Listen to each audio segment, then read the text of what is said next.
Hola, buenos días. Vamos a continuar con nuestro análisis de fuentes históricas fundamentales con un titular periodístico relacionado con el desastre del 98.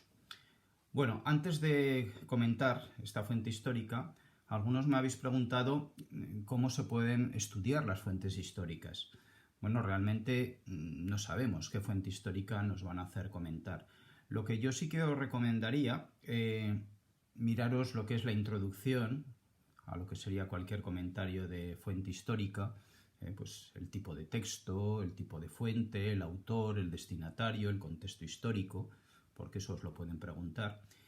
Y luego, por ejemplo, del siglo XIX, bueno, pues miraros temas que se pueden prestar a que os pongan fuentes históricas. Pues no sé, yo me miraría lo que es la Guerra de la Independencia, yo me miraría la Constitución de Cádiz, todo lo referente al carlismo y al origen del carlismo, por supuesto las desamortizaciones de Mendizábal, de Madoz, el papel del ejército, por ejemplo, durante la España del siglo XIX, del sexenio revolucionario, pues la Constitución del 69, todo lo relacionado con la Primera República, o de la Restauración, pues por supuesto la Constitución del 76, el regeneracionismo de Joaquín Costa, que comentamos el otro día, todo lo que tiene que ver con el fraude electoral, la corrupción, que no había una verdadera democracia en España durante esa época, y finalmente lo que vamos a comentar ahora, que es el desastre del 98.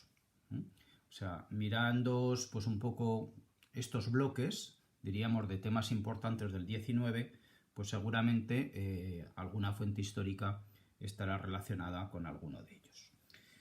Bueno, pasando a lo que nos ocupa, se trata de la portada de un periódico americano, un periódico de los Estados Unidos, titulado The Wall, El Mundo, y por lo tanto, hablando de la introducción, pues diríamos que se trata de un texto de tipo periodístico que habla de un acontecimiento político, concretamente habla del hundimiento de un acorazado americano, el Maine, en un puerto de Cuba. Pone en duda cuál fue la causa de este hundimiento y para Estados Unidos, como veremos ahora, fue la excusa para declararle la guerra a España.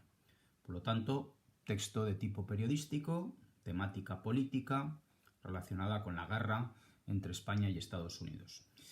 El autor, bueno, el periodista más importante de esta época, se llamó Patrick Hearst, tenía un auténtico emporio periodístico, era uno de los grandes periodistas americanos.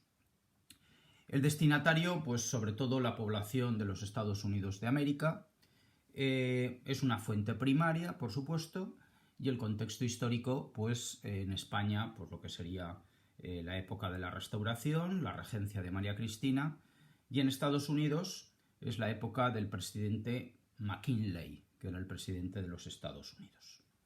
¿Vale? Eso en cuanto a la introducción.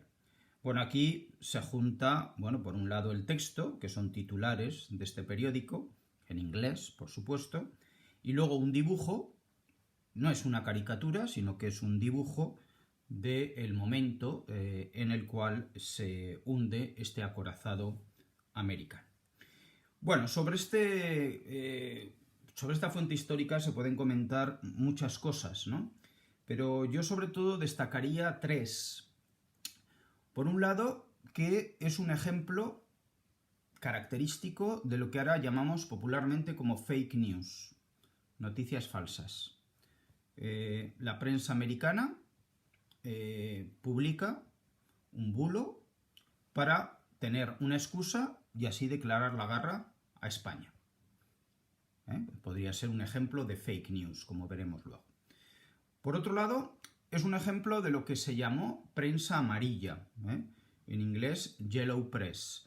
Es una prensa de tipo sensacionalista que intenta poner titulares muy espectaculares con el objetivo, en primer lugar, claro, de vender muchos periódicos, pero en segundo lugar también para atraer la opinión pública, en este caso, hacia España.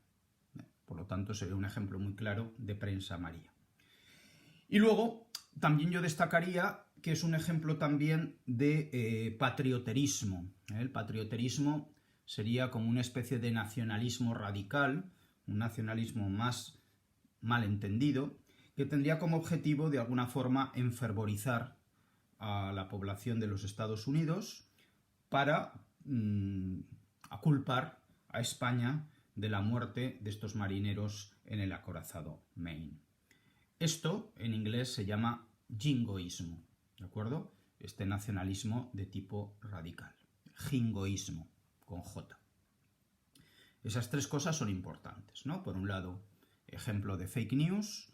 Por otro lado, un modelo de prensa amarilla, que llamamos ahora, prensa sensacionalista. Y por otro lado, pues un ejemplo también de patrioterismo, en este caso estadounidense, en contra de España. Esto se llama jingoísmo, con J. Bueno, el hundimiento del Maine es un acontecimiento que provoca la guerra entre España y Estados Unidos en 1898. Bueno, esta guerra ya sabéis que terminó con la victoria de los Estados Unidos de América, que esta victoria americana supuso de facto la independencia de Cuba, de Puerto Rico y de las Islas Filipinas.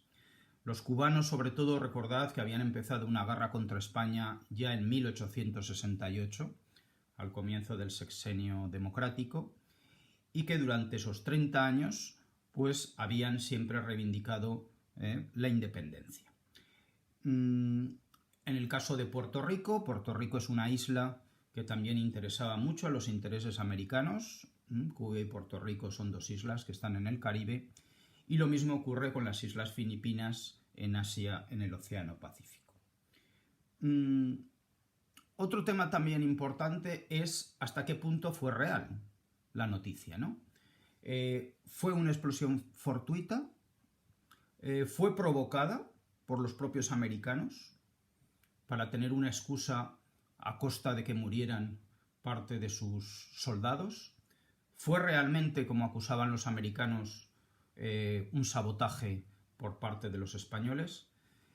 Bueno, la historiografía ha venido a decir que con muchas probabilidades fue un hecho fortuito, es decir, toda la cabina de máquinas de este acorazado pues explotó de forma fortuita, y eso, de alguna forma, como digo, lo aprovecharon los americanos, Estados Unidos, después de esta campaña periodística encabezada por Hearst y sobre todo dirigida desde McKinley, el presidente de los Estados Unidos, pues para declarar la guerra a España. En cuanto a acontecimientos históricos importantes que tenéis que saber, Cuba estaba en guerra con España, como hemos dicho, pedía la autodeterminación. Estados Unidos estaba deseando la independencia y por ello hacía tiempo que ayudaba a los insurgentes cubanos.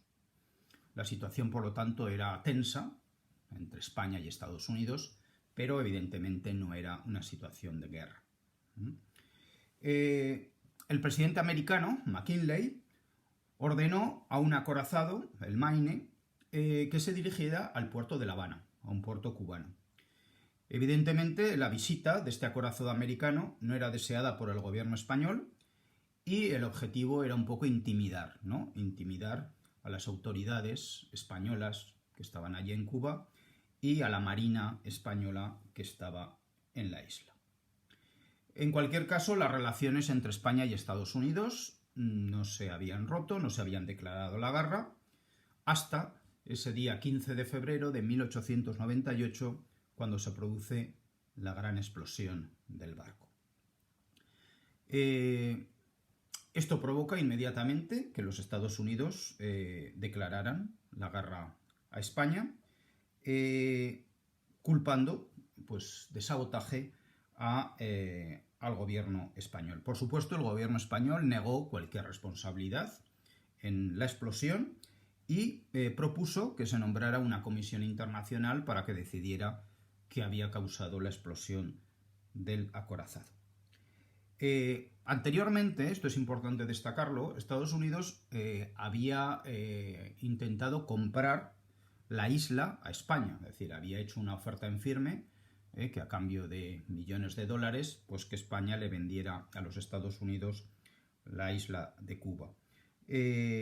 Al final, después de este acontecimiento, Estados Unidos lanzó un ultimátum, España lo rechazó y el Congreso de los Estados Unidos pues declaró la guerra a España.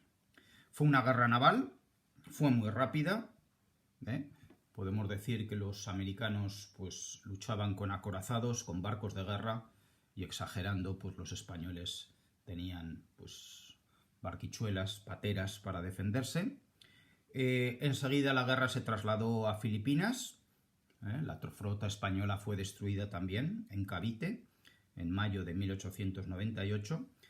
Finalmente, en el mes de junio, se desembarcó por parte del ejército americano en Guantánamo, en Cuba, y la flota española, comandada por el almirante Cervera, se rindió, ¿no?, al ejército americano. También, al mismo tiempo, como digo, pues tropas americanas habían desembarcado en la isla de Puerto Rico y en poco tiempo pues fue ocupada. Bueno, y para terminar, insistir que todo esto del desastre del 98 fue un auténtico aldabonazo contra España. Entró, pues digamos, un sentimiento de pérdida definitiva del imperio colonial, una época de pesimismo. Estamos, como digo, al final del siglo XIX, regencia de María Cristina, y esto provocó, como dije el otro día, por un lado, una generación de escritores, conocida como generación del 98, que también, de alguna forma, aprovecharon la excusa de la pérdida del imperio colonial, pues un poco para criticar las estructuras políticas y económicas de la Restauración. Y lo mismo ocurrió, como expliqué, con Joaquín Costa y el movimiento